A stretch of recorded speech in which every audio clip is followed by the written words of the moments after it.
Welcome, and to this lecture on the 18th century trends, events, and ideas of the 1700s. And in this lecture, we're going to take a look at what's going on in the United States or in the in the colonies in the 1700s, and how might that be impacting the literature, the things we're writing about, the things we're seeing discussed among the different people of the 1700s. So the first thing we have to understand about the 1700s is that we're dealing in this time called the Enlightenment or the Age of Reason. And this is a direct result, of course, of printing culture and several other things that happened over the 15 and 1600s in which a collection of different people, some of them you may have heard of, some of them you may not, people like Voltaire, even as far back as Isaac Newton, are really coming together, not necessarily literally, but figuratively coming together and trying to put all of the world's knowledge together and trying to use that knowledge as a way, as a leverage to find the answers to everything. There's a strong belief in getting to the core understanding of the world, the core understanding of the universe during these times. And it's a very fascinating time. You see a lot of different things happen. This is the time in which we see the first birth of an encyclopedia. And you have to think about what an encyclopedia is. It is an attempt to take all of the world's knowledge and put it into one book with proper cross-references and all of that. And that was this time. It was a time in which, humans believed they could take everything, put it all together in one book, and bam, you have all of the world's knowledge. We still believe that. We still try for that, right? That's what we have the internet for. But that where that comes from is really during the Enlightenment, and it was really a strive to know more, to know as much as you can, right? That idea of enlightenment, to be, to have one's horizons broadened, and that's what we're dealing with in the 1700s. And so centered around that is this idea of progress, is this idea of we will keep finding newer and better ways. And in fact, the Enlightenment and this idea of progress is a core piece of American identity. We're always thinking about progress, and we mark progress as a very key piece of our identity. We're always looking to improve, always looking for better. And that comes in part from the Enlightenment, and that also comes from our Puritan background and this idea of always being productive. So both Enlightenment and in the Puritans give us this idea of progress. And of course, in the 1700s, as a result of this Enlightenment, as a result of questioning all of the assumptions of society and culture, we also start to see politics and a challenge to the traditional politics, right? The American Revolution is very much a revolution of the Enlightenment, in that for the first time in a long while, the people are rising up and saying, wait a minute, no, we are not just ruled by a king, right? If we are going to be ruled, we want representation, right? If you are going to take something from us, we need to get something back. If we're paying taxes, we want the right to be represented. And so we see the rise of political challenges, and that is definitely an Enlightenment idea, and that will continue to spin out within the American tradition of groups continually challenging the status quo of politics. We see it in the leadership of calling for an end to Britain's rule over the colonies, but we also see it in citizenry. And even by the end of the 1700s, we do get people asking the question of who is the citizenry? Who gets to be a citizen? What is a citizen? Is it just the men?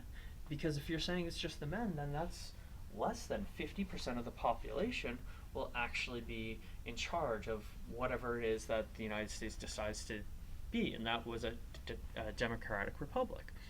So we start to see questions around this. And that leads us into what are rights? What are inalienable rights? That is, because you exist, what rights do you have for existence? What should not be a debate? What rights should humans have that should not be up for debate? And of course, those rights were first assigned to men, and in particular, white men. And so this idea of challenging politics will continue to go down the line as other minorities pick up the mantle, be it women, be it African Americans, be it gays and lesbians, be it other minority groups. They're all going to raise this question because we see slowly that idea of, well, we have these things called inalienable rights, but they're really only for white men. And then we slowly start to open up we slowly start to open that up to others. But it's only through this challenging, and it's found directly in the Enlightenment of challenging exactly what the status quo is. The Enlightenment also gives rise to industrialization and science. So science, in many ways, was held back or was limited under the direct rule of Christianity in Europe. But as we get into the 15 and 1600s, and Christianity doesn't hold the power that it did, and we see more and more secularization go on in less power by the church, we see the rise of industrialization in science. We see science coming up with newer answers, better answers, or more efficient answers than that's the way God says it is. And so we see increasingly more and more new ways of doing things, new tools, new technology. And industrialization is also, we start to see the rise of machines, and we start to see the rise of people working machines. And that gives rise to larger concentrations of populations in cities. And within all of this, as I said, we see a shift towards secularism or deism. In deism, very simply, secularism means a move away from religion, a society in which its focus or its driving route is not a religion. Deism is when you have people that believe in some higher being, but don't believe that higher being is driving everything in the world.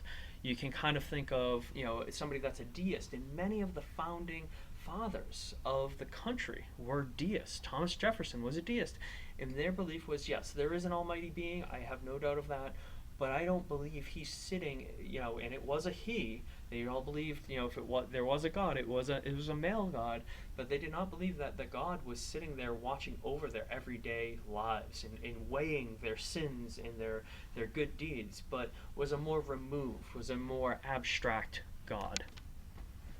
So what other trends do we see in the 1700s? Well, as a culture, America is becoming increasingly independent and distinct.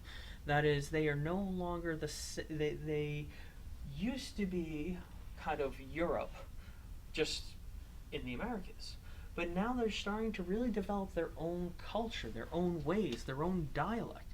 Because, of course, you cannot maintain a cultural identity when you're 3,000 miles away.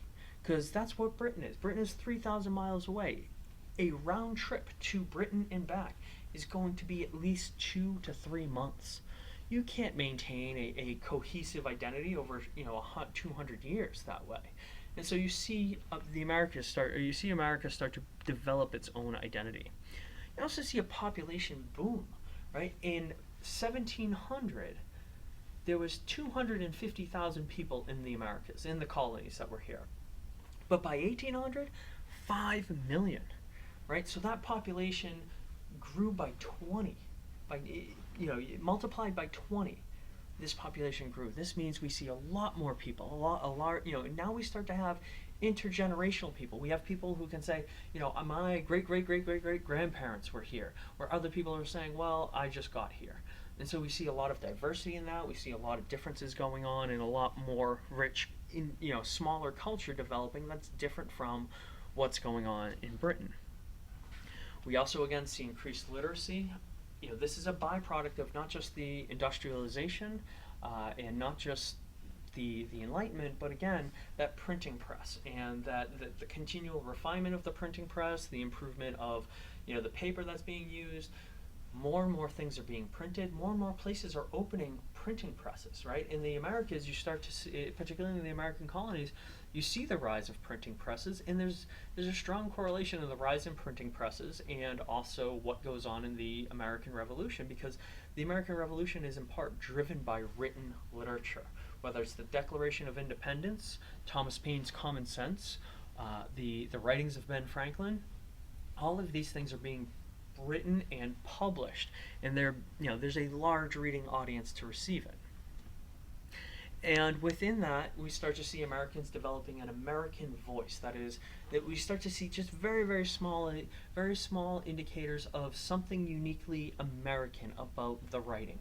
Ben Franklin is probably the best example, but I would even say somebody like, uh, let's say somebody like Sinners in the Jonathan Edwards' "Sinners in the Hands of an Angry God" would be another great example. We start to see things that really feel much more American than they do British. All right, that's all for this mini lecture. Hopefully, you get a sense of some of the driving forces of the 1700s, and we're on to the next one.